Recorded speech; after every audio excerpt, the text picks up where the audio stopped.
party people, we got board game news. Dead Cells is becoming a board game, and it's designed by an amazing design team that we both love very much.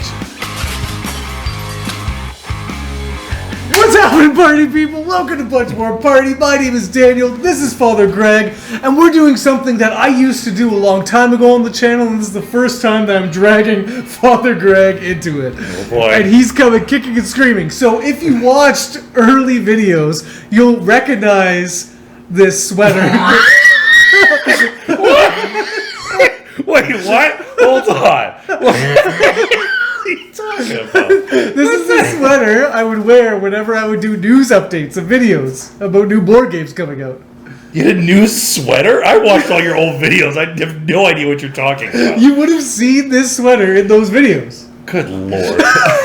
We're talking about Dead Cells, the board game. I'm pretty excited about this, and there's one reason that I'm excited. Well, four really, but a couple main reasons here. Okay. And this is the design team for this game. So we have Antoine Bauza, Ludovic Maublanc, Théo Rivière, and Corentin Lebrat. But these are the guys behind Draftosaurus, and Ludovic Maublanc has been Bruno Catala's teammate on all sorts of stuff I love, right, like Dice Town and Cyclades are the two highlights for me. And then Antoine Bauza, he's just the king of this kind of family weight style game. And so what I love about Dead Cells, so this is a Metroidvania video game, kind of big on the indie video game scene, where you are going through dungeon rooms almost, but you get to a certain point in the game, then you die, and you're able to get upgrades, and now you're able to access points early in the game that you weren't able to access earlier. So you kind of go as far as you can, die,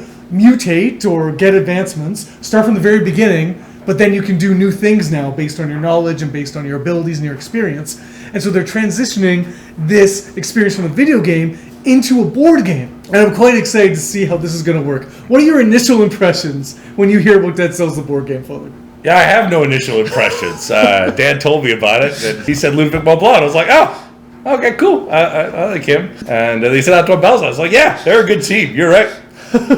That's great. I have no idea what the rest of this game's about. It's about dying and apparently mutating, and you come back again. So essentially, this is a 45-minute dungeon crawl experience. Right. Where you have tiles that are going to be coming out on the board and placed out. You're going to have these sort of hub spaces, if you will, that you'll be able to upgrade. And it looks like the upgrades are all going to be based on cards.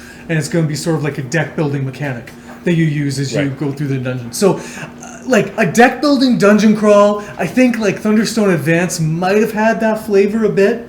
But apart from that, there hasn't been really a deck builder game that went full on dungeon crawl. We've had a lot of deck building but this is the first time where it seems like it's going to be the full dungeon crawl experience motivated with a deck building mechanic. And in a 45-minute playtime, I'm pretty interested. That's a bold claim. That's a bold claim. I played a number of dungeon crawls, and none of them have taken 45 minutes. So I'm anxious to see what that looks like.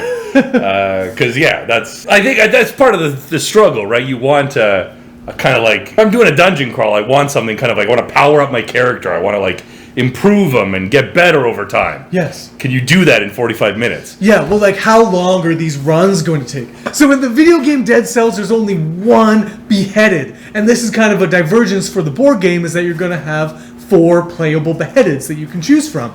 And they make a joke of this in the rules explanation where they say, whoa, hold on, is this supposed to be only one of these guys? Is this one of those stupid time loop plots? Question mark? So maybe it's one of those stupid time loop plots. So you're going through, and I'm curious to see how long the runs are before you die, or how long it's going to take you to move through the dungeon before you're expected to die and come back, because you're going to want to do that a few times to actually gain the benefit of that experience and those upgrades, like you said. And can you do that in 45 minutes? I'm really interested to see how that is. Most games that I've seen 45 minutes on the box, they've either been an unsatisfying game experience in total, it's just ended too soon and I felt wanting, or it's been longer than 45 minutes. Right. And sometimes that's okay, actually. Sometimes a 45-minute game on the box turns out to be an hour, 15-minute game. I'm not that upset about it, as long as they kind of get that balance of experience right. I'm there for it. Don't know what this is going to be. The one thing that I want to talk about that's really interesting to me, and I know nothing about, this is pure speculation.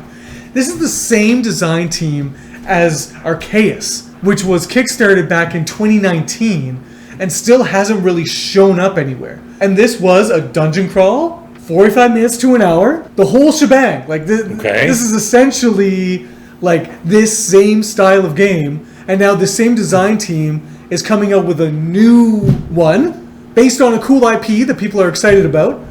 But yet, the first time they kind of took a run at this, we haven't really seen much of it. So that's a big wrinkle that I don't know is going to be resolved or how it's going to be resolved.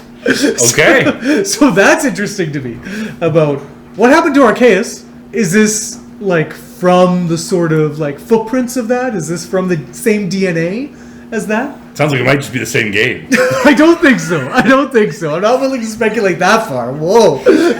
Whoa. So, party people, it's up to you. This is just the first we're hearing about this. We just wanted to give you our insights into how we're feeling about this. I'm quite excited. I love the idea of a shore-playing dungeon crawl, especially from this design team. Father Greg doesn't care. So I'm excited about the designer. The designer is Le Scorpion Masqué, or the Masked Scorpion, which is a Montreal-based... the publisher. Publisher, yes, sorry.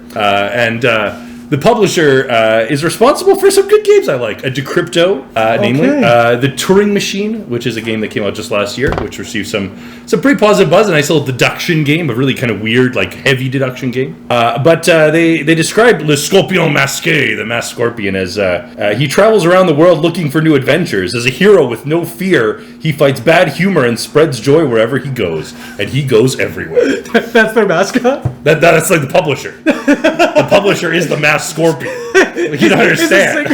He is a single entity. Yeah, like it's a guy a hero who travels the world and publishes board games. Amazing.